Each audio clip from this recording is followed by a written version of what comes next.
A wealthy black man goes undercover as a regular shopper to one of his luxury stores. The location's owner does not recognize the man and makes racist remarks towards the black man the next day. The owner is shocked when he is called to the company headquarters and sees the black man again. John Bennett stood at the corner of 5th Avenue webbling into the bustling crowd of New York City. The fall breeze carried a hint of chill, ruffling the hem of his casual black jacket. John pulled his baseball cap lower, obscuring his face as he watched the people stream past the glass-fronted luxury store. He owned a tall building with sleek lines. Elegance was embossed in gold lettering above the entrance. Shoppers moved in and out, bags swinging the store's sophisticated decor. Visible, its large windows taking a deep breath. John stepped forward, pushing open the heavy glass door. A soft chimney announced his entry. Inside the store was a world of polished marble floors, plush velvet seating, and carefully arranged displays of high-end fashion and jewelry. The scent of expensive cologne hung in the air, mingling with the soft jazz music playing in the background. Johann had designed this space to be welcoming, a place where luxury met comfort, but today, he felt like an outsider dressed in dark jeans, sneakers, and a plain black jacket. He looked nothing like the store's typical clientele. That was the point he wanted to see. How customers were treated without the influence of his title or status. He'd done this before in other locations, but today was different. Today he was back in his hometown, checking on one of the stores he was most proud of. John wandered over to a display case filled with designer watches. He admired the craftsmanship, the fine details of each piece. He knew them well. He had a hand in selecting the collections, but today he was just another customer out of the corner office eye. John saw Richard Coleman, the store's franchise owner, standing near the counter. Richard was in his mid-50s with thinning gray hair and a sharp suit that seemed a little too tight around the middle. He was talking to a woman in a designer dress, his voice low and polite, a rehearsed smile on his face. As John moved closer to the watch, gaze flicked over to him. The smile faded, replaced by a slight frown. John pretended not to notice. He picked up a watch from the display, a sleek silver piece with a leather strap. He turned it over in his hands, appreciating its weight. "Excuse me, JN, said, keeping his voice light. "Could you tell me more about this watch?" Richard approached, his step slow and deliberate. He looked Johann up and down, taking in the casual clothes, the baseball cap. His expression was guarded, almost dismissive. "That's one of our limited edition models," Richard said. His voice had a clipped, perfunctory tone of exclusive. "It might not be what you're looking for." John kept his smile. "Oh, why is that?" Richard's eyes narrowed slightly. "It's a very high-end piece, quite expensive. Maybe you'd be interested in something more acceptable." John felt a flicker of irritation. He knew Richard didn't recognize him, but the assumption behind his words was clear. John decided to push a little further. "I like high-end pieces," John replied calmly. "What makes this one special?" Richard sighed as if he was being forced to perform a tedious task. "It's crafted by one of the finest watchmakers in Switzerland. The materials are top tier, and the craftsmanship is unparalleled. It's a collector's item, really limited to a very small number of pieces worldwide." JN nodded thoughtfully, still holding the watch. "Sounds impressive. How much does it cost?" Richard hesitated for a moment, his eyes scanning John's face, as if searching for a sign of whether he could afford it. "It's priced at $122. Zero, he said finally, with a hint of reluctance. "But as I said, we have other options that might be more in line with your budget." John's smile remained mute. Inside he felt a familiar frustration. He placed the watch back in the display case, gently looking at Richard. "And if he wanted to buy this one?" Richard's eyes flickered with annoyance. "Well, I'd need to see proof of payment first. We don't just let anyone in walk out with our best pieces." John's expression didn't change, but his patience was wearing thin. "I see, so it's store policy to question customers' ability to pay before making a sale." Richard's tone became defensive. "It's not about questioning, it's about ensuring the integrity of our brand and maintaining our image. We can't just handle our merchandise." John held Richard's gaze for a moment longer, then looked away, nodding slightly. "I understand," he said softly, turning away from the display case. John started to walk toward the door. He could feel Richard's eyes on his back, could almost hear the man's thoughts as he silently judged him. John pushed open the door and stepped back out into the cool air of the city, his mind already turning over what had just happened. He had come to observe, to see the reality of his stores without his usual presence, and now he had. But what he had witnessed was disappointing anger simmering beneath his calm exterior. As he stood on the sidewalk, blending back into the stream of passers-by, John knew this visit would not end here. He had seen enough to know that action was needed. John Bennett stood outside the store for a moment, gathering his thoughts. He had come here to observe, but what he had experienced had so far made his blood simmer with anger. Taking a deep breath, he turned back toward the glass door and walked inside again, determined to see if this was an isolated incident or a pattern. The soft chime rang once more as he stepped into that store. This time he didn't bother looking around. He headed straight for the section where Richard Coleman had been standing. Richard was still near the counter now, checking his phone, when he saw John approaching. His eyes narrowed. Earlier condescension hadn't been an accident, John realized. Richard's expression was the same, a mix of and superiority. John took another deep breath, reminding himself of his purpose. He approached a display of designer coats, running his fingers over the fine fabric. The coat was dark, elegantly cut, perfect for fall. John picked it up, holding it in front of himself to get a better look. "Excuse me, J.N. said, his voice calm and politickled. "You tell me more about this coat."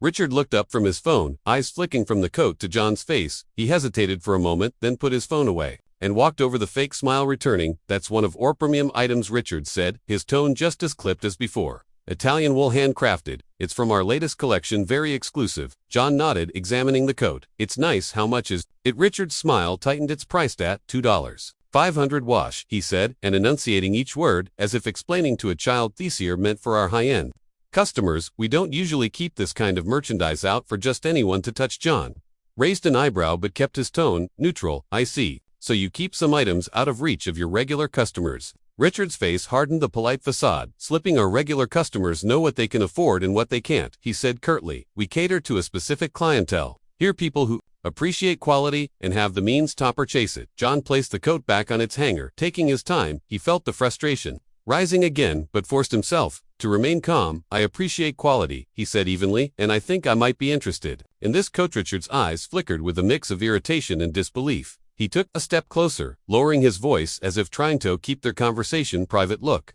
Richard said, a hint of condescension creeping into his tone, "I don't mean to offend, but perhaps you should look at some of our more affordable options. There's no point wasting time on items that are out of your range."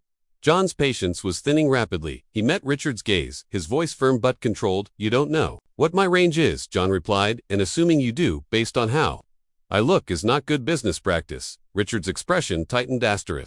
Further, he looked John up and down, clearly assessing him again. "We have an image to maintain," Richard said slowly, as if speaking to someone who didn't understand the rules.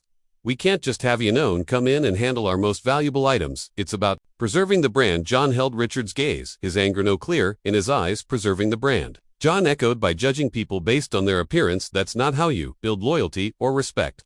Richard crossed his arms, his posture stiffening. "Our customers appreciate exclusivity, don't want to see just anyone in here touching everything. It's about the experience, the environment. It's what sets us apart." John let out a slow breath, his eyes never leaving Richard's. "And you think treating potential customers with this respect is part of that experience?" Richard shrugged, a smug look crossing his face. "I think I know my customers better than you do. It's my job to protect the integrity of the store." J.N. didn't respond immediately. He looked around the store, taking in the displays, the carefully arranged merchandise, the other customers who were beginning to notice the tension between them. Then he turned back to Richard. "Thank you for your time," John said finally, his voice cool. "I think I've seen everything I need to see." Without waiting for a response, John turned on his heel and walked away, heading for the door. The chime rang softly as he stepped outside, back into the cool air of the city. This time, JNDIDNT, linger on the sidewalk. He walked briskly down the street, his mind racing. What he had experienced was unacceptably, just as a businessman, but as a person who believed in treating others with respect. He had come to see the reality of his store's operations, and now he had John's jaw clenched as he thought about Richard's condescending tone, his dismissive attitude. This wasn't just about a coat or a watch, it was about the values. John had built his company on values that were clearly not being upheld in the store. As John walked, his anger began to transform into determination. He knew what he needed to do today. He had been treated as just another customer, judged by his appearance, dismissed without a second thought. Tomorrow he would come back, not as John Bennett, the customer, but as John Bennett, the owner, and things were going to change. J.N. spent the night replaying the interactions in his mind, each word from Richard, sharpening his resolve. By morning his frustration had turned into a clear plan. He would return to Thess and dig deeper. He wanted to see if Richard's behavior extended beyond his own experience. If Richard treated him this way, how did he treat others? J.N. was determined to find out. Dressed again in his casual attire, jeans, sneakers, and Thesum black jacket, John walked back into the luxury store. The chime above the door sounded jarring. His arrival. The store was quieter than the day before, with fewer customers browsing. Johann headed directly to the jewelry section this time, his eyes landing on a glass case displaying an array of diamond bracelets and necklaces. Each piece sparkled under the soft lighting, their price tags discreetly tucked away. As John studied a particularly intricate bracelet, he noticed Richard out of the corner of his eye. Richard was standing near the back of the store, talking to a young woman with a concerned expression on her face. It was Sarah Moore, the assistant manager. She was nodding as Richard spoke, her hands nervously fidgeting with a clipboard. "John Stranetto here." Snippets of their conversation. "I don't care if he's a potential customer. Richard's voice was low, but firm. We have a standard to maintain. Keep an eye on him. Sarah glanced over in John's direction, her face, a mixture of worry and sympathy. She caught John's eye briefly before looking away. John pretended not to notice, continuing to look at the jewelry. He knew now that Richard was instructing his staff to be wary of him. The realization solidified John's decision to confront Richard again, but this time, he would see how far Richard's bias is extended. John selected a diamond necklace. Motioning for a sales associate to assist him, a young woman approached her, expression polite. Beatrice served. Good morning, John said with a warm smile. Could you tell me more about this necklace? The sales associate glanced over her shoulder at Richard, who was now watching them closely. She hesitated, then looked back at John. Lissus, one of our signature pieces, she said quietly. It's crafted with the finest diamonds and set in platinum. It's priced at $15. John nodded appreciatively. It's beautiful, he said. Could I take a closer look? Before the associate could respond, Richard walked over, his expression sternness. There a problem here? Richard asked, directing his question to the associate rather than Johann. No problem, John said calmly, stepping in. I was just asking about this necklace. I'd like to inspect it further. Richard's eyes flashed with irritation. I don't think that's necessary, he said, his voice laced with condescension. As I mentioned before, we have other pieces that might be more suitable for you. John kept his gaze steady, refusing to be dismissed. I'm interested in this one, he said firmly. I'd like to see how it looks. Richard crossed his arms, his patience clearly wearing thin. Our policy is to reserve pieces like this for customers who are serious about purchasing. I can't have just anyone trying out our most valuable items. John's calm demeanor slipped, his frustration surfacing. And what makes you think I'm not serious? Richard looked John up and down, his sneer unmistakably expiry. Richard said coldly, I know who can afford what. It's my job to protect the integrity of this store and its brand. We have a reputation to uphold.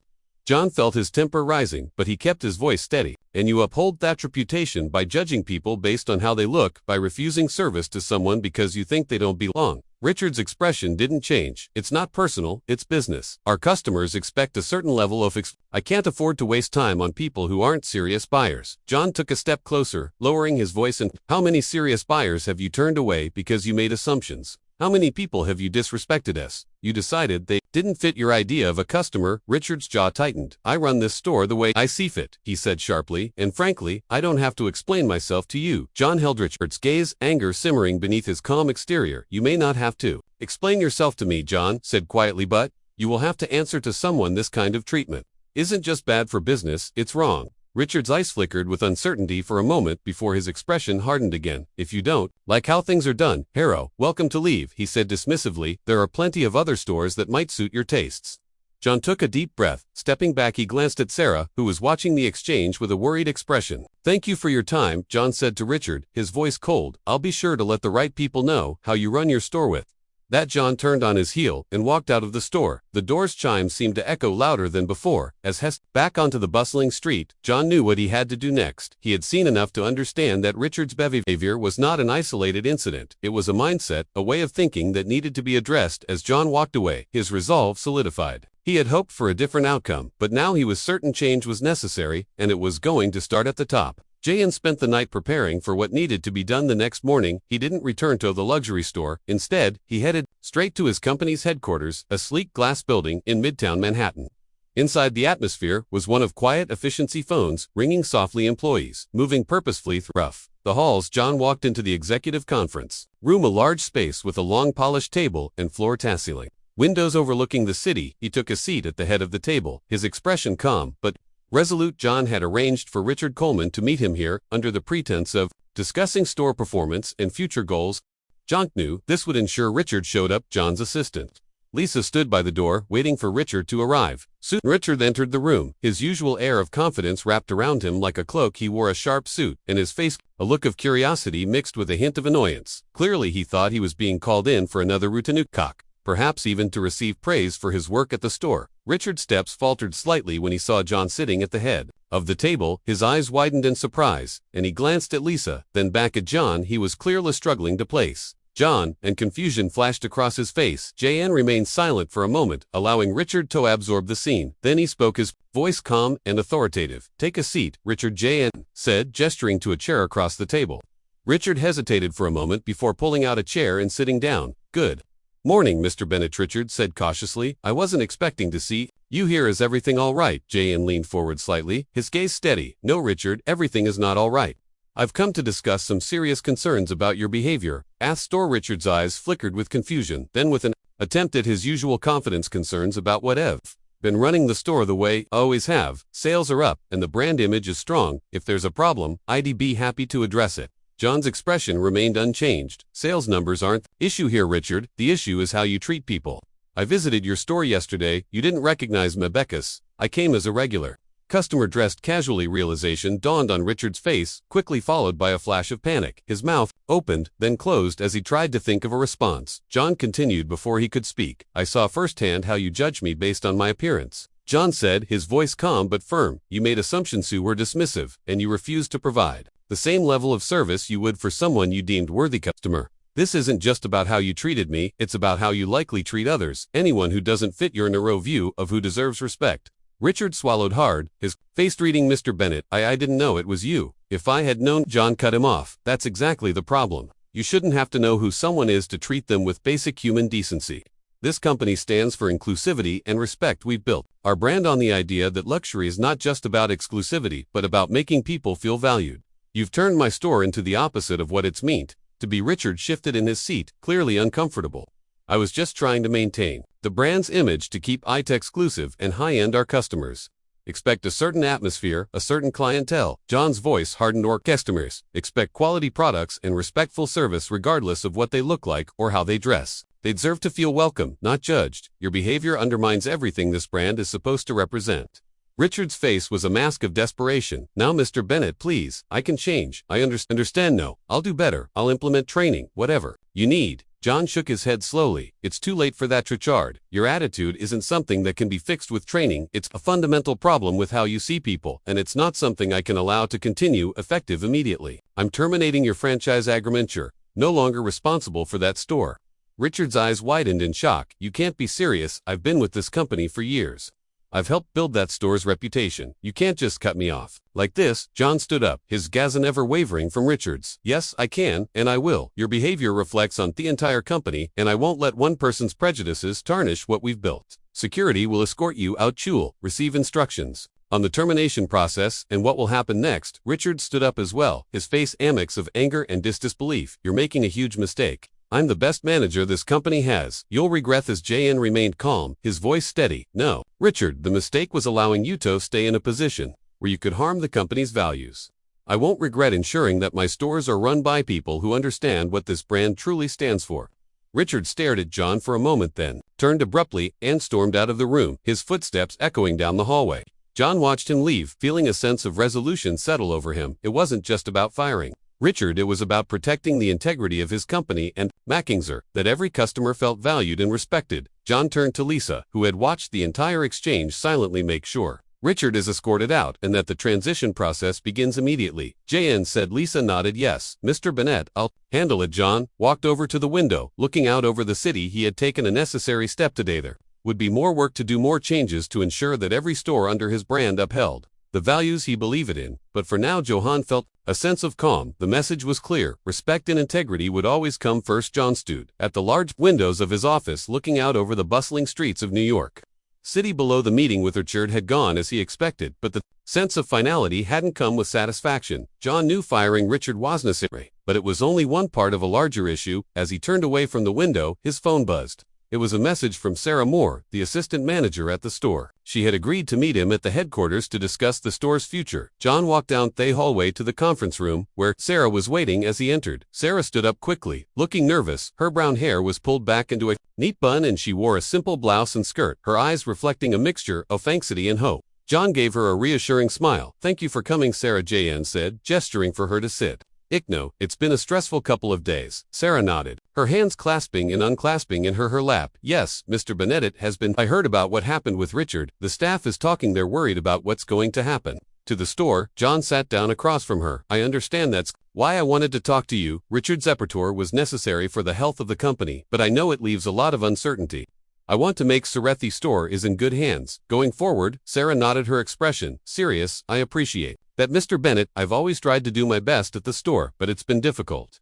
Richard he had his way of doing things, and it didn't always align with what I thought was right. John watched her carefully. I saw how you handled yourself in the store, Sarah. You stayed professional even when the situation was tense. That's why I'd like to offer youth position of interim manager. You know the staff, you know the store, and I believe you understand what this brand stands for. Sarah's eyes wide in surprise and relief flooding her face. Interminigar, she repeated. Mr. Bennett, I don't know what to say. I never expected this. John smiled. Say, you'll take the out, and that you'll help me make sure the store reflects the values we believe in. I need someone I can trust, a lead, someone who won't make the same mistakes. Richard did. Sarah's hands trembled slightly as she nodded. Yes, Mr. Bennett. I'll do it. I'll do whatever it takes to make the store what it should be. I've always believed in treating every customer with respect no matter what. John's expression softened. That's exactly what I wanted to hear. You'll have my full support, and we'll work together to make the necessary changes. I want you to feel empowered to address any issues, to ensure that every customer feels welcome and valued. Sarah looked visibly relieved. Thank you, Mr. Bennett.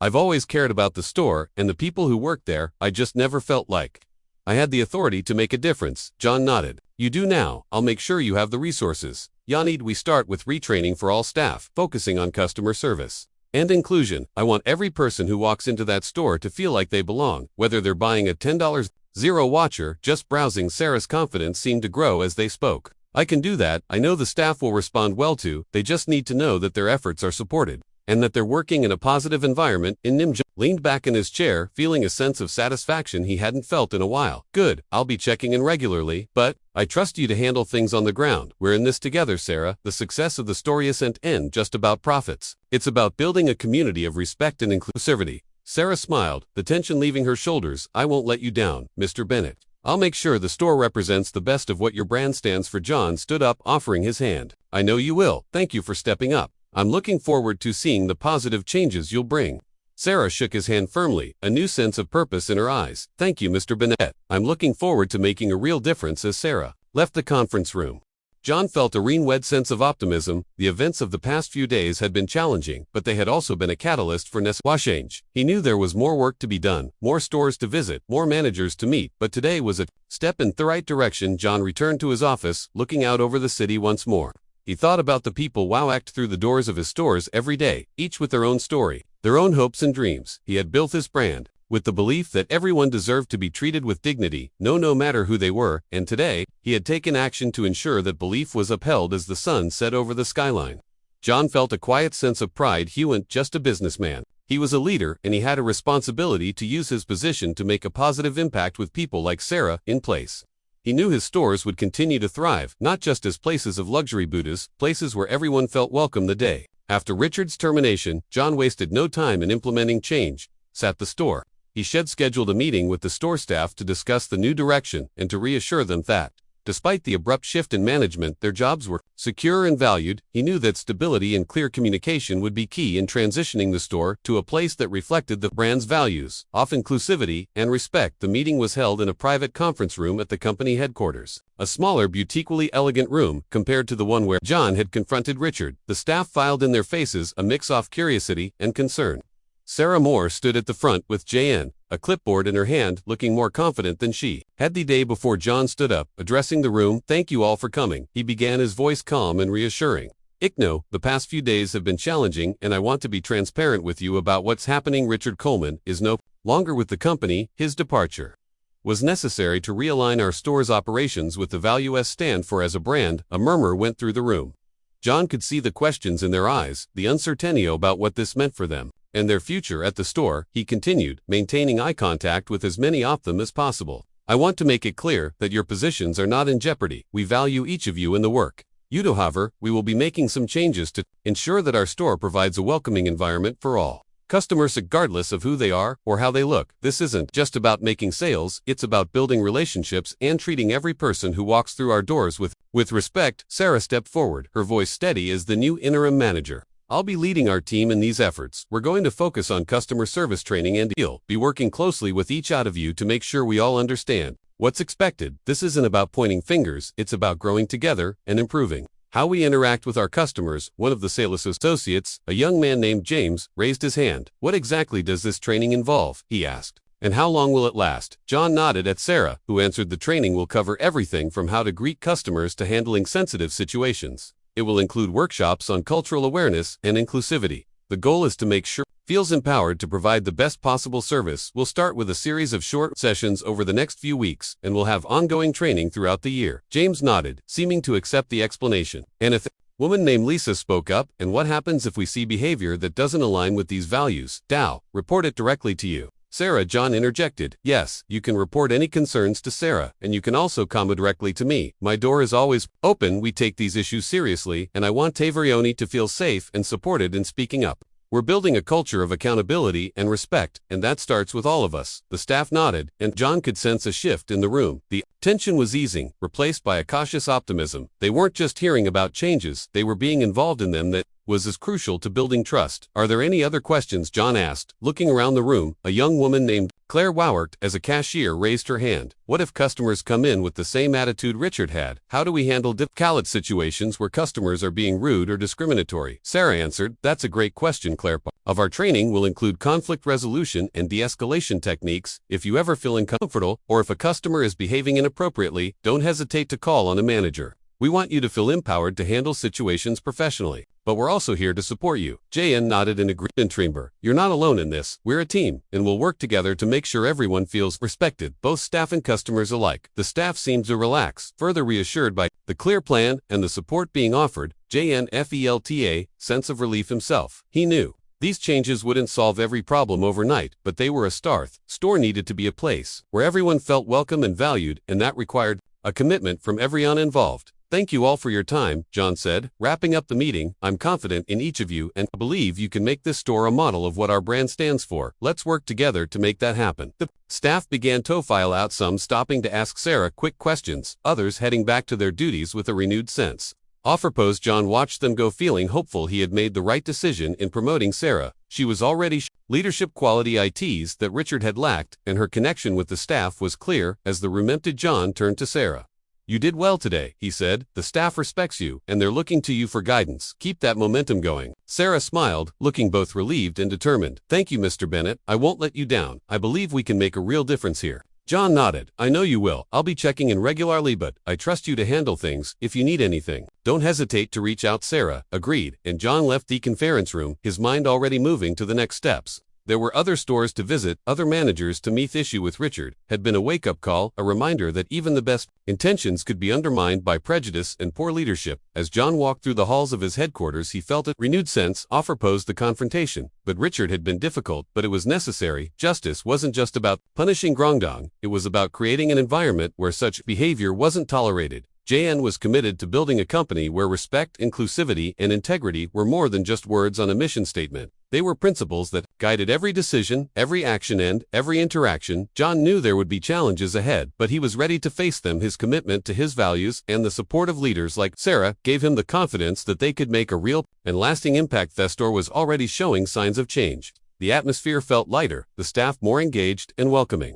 John's decision to make Sarah interim manager had been a good one. She had organized the training sessions efficiently, and the team responded positively. Eager to create a more inclusive and respectful environment, JN had kept his promise to check in regularly today. He decided to make an unannounced visit to see how things were progressing. As he entered its store, the familiar chime above the door sounded, and he was immediately greeted by James. The sales associate who had raised concerns during the staff meeting. Good morning, Mr. Bennett, James said, smiling warmly. It's great to see you. Good morning, James. John replied, shaking his hand. How's everything going? James nodded enthusiastically. Really well, actually. The training sessions have been helpful, and Sarah has been doing a great job. The whole team feels more connected, and we're all on the same page about how we want to treat our customers. John smiled. That's exactly what I wanted to hear. Keep up the good work. I'm proud of how you all have handled this transition. As Johan moved further in Taith's store, he noticed the customers being greeted warmly, staff members assisting without hesitation, and a general air of positivity. It was a stark contrast to the atmosphere he had encountered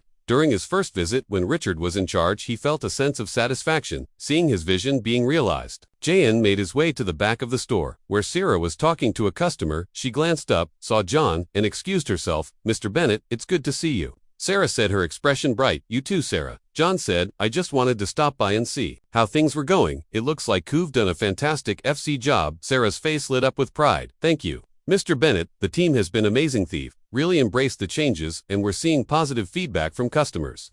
I think we're on the right track, John nodded. I agree, you've turned things around here quickly, and I couldn't be more pleased with the progress. I'll continue to support you in any way I can. Their conversation was interrupted by the sound of Theodore ringing loudly. John turned to see Richard Coleman standing at the entrance. Richard's suit was less crisp than usual, his face worn with worry. His eyes scanned the store. Landing on Joan and Sarah, John's expression hardened slightly. He hadn't expected to see Richard here, especially not after their last encounter. Richard made his way over to them, his steps slower than usual, his posture less confident. Mr. Bennett, Richard began, his voice almost pleading. I know I'm probably the last person you want to see, but I need to talk to you, please. Give me a moment. John's face remained impassive. He glanced at Sarah, who looked surprised, eyes but stayed silent, then back at Richard. All right, Richard, John said coolly. You have a moment. What is it you want to say? Richard took a deep breath, his shoulders sagging. I came to apologize, Vaughn said. I know. I was wrong. I've had time to think about my behavior, and I realize now that I made a terrible mistake. I judge people unfairly. I let my prejudices get in the way of doing my job. I'm sorry, Mr. Bennett, truly. I am. JN listened without interrupting, his expression unreadable. Richard's eyes were pleading, his voice thick with desperation. I've been with the company for years, Richard continued. I care about the brand, about the store. Please give me another chance. Let me prove that I can change, that I can run the store the way you want it to be run. I'll do anything.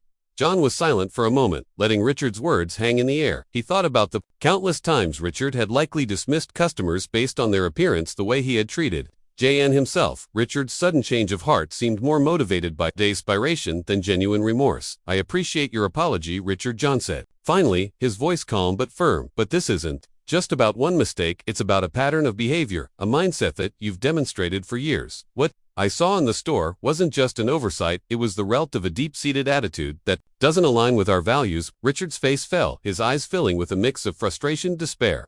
Mr. Bennett, please, he begged. I can learn. I can change. Just give meth store back, and I'll prove it to you. JN shook his head slowly. The decision has been made, Richard. The store is doing well under Sarah's leadership, and the staff has responded positively to the changes. I can't go back to the way things were. My responsibility is to the company and to every customer who walks through those doors. Allowing you to return would undermine everything we've worked to achieve. Richard's shoulders slumped, his last hope fading. He looked at John's desperation, turning to resignation. I understand, he said quietly, almost to himself. I just thought. Maybe. JK's voice softened slightly. Richard, I hope you take this as an opportunity to reflect and grow. This isn't about punishment. It's about ensuring the right people are in Placido. Uphold the values of the brand. I wish you the best in your future endeavors, but you won't be getting this store back. Richard nodded, his eyes downcast. Thank you for your time, Mr. Bennett, he said quietly. Without another word, he turned and walked out of the store, his footsteps heavy. JN watched him go, feeling a pity and resolve. Richard's apology had come too late. The damage had been done, and John couldn't risk the integrity of his brand for the sake of giving Richard another chance. His responsibility was to his company, his employees, and his customers. Sarah stood quietly beside John, her expression one of relief. Thank you for not letting him come back, she said softly. I think Thestoff would have been worried if he did. John nodded. I made my decision based on what's best for the store and the people work here. You've done a great job, Sarah. Keep up the good work. We're building something special, and I'm confident in your ability to lead. Sarah smiled, a sense of accomplishment shining in her eyes. Thank you, Mr. Bennett. I won't let you down. John looked around the store, watching as the staff interacted with customers. Each engagement, positive and welcoming, the change was real, and it was having a tangible impact. John felt a sense of pride and satisfaction. He knew there would be challenges ahead, but with strong leadership and a commitment to the company's values, those challenges shall be met. As he left the store, John felt a renewed sense of purpose. This was what he had worked for, to create a brand that stood not just for luxury but for respect, integrity, and inclusion. With their people in place, he was confident that vision would continue to thrive. As Richard's footsteps faded into silence, John stood amidst the new life, breathing inside his store, staff greeting customers with warmth, laughter echoing softly where tension once lingered. Looking out at the city skyline, John knew this wasn't just about saving a store, it was about setting a standard. In his world, respect wasn't optional, it was the true luxury, and it would always come first.